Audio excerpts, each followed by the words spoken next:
So you mentioned the two types of tokens. One is a security token, the other is a utility token, and the benefit of putting your product, if it makes sense, on the blockchain. You did talk about the immutability of blockchain and the transparency, but are there other factors that, as you look at business models, where to you it makes sense? Or how do you analyze when it makes sense to put your business on the blockchain? So that's really tough. It is certainly a case by case basis. I think that right now at this early stage, the answer is usually no.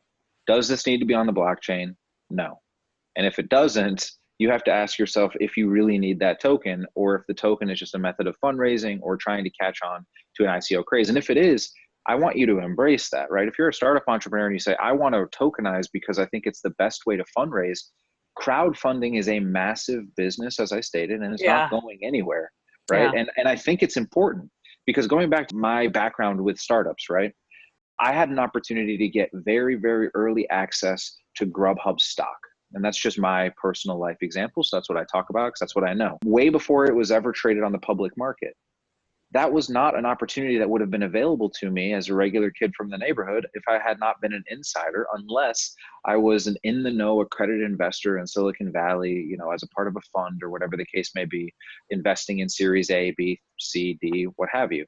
Grubhub went on to have a $15 billion public valuation on the New York Stock Exchange several years after I started within the organization. And obviously that provided an opportunity for huge multiples from an investment standpoint.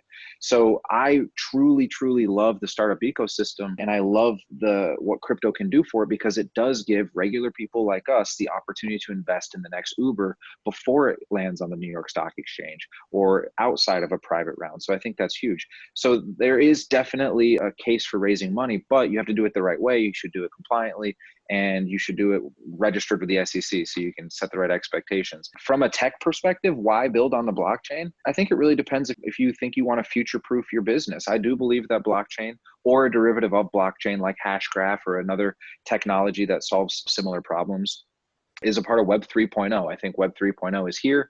You know, Web 2.0 was very much the social era.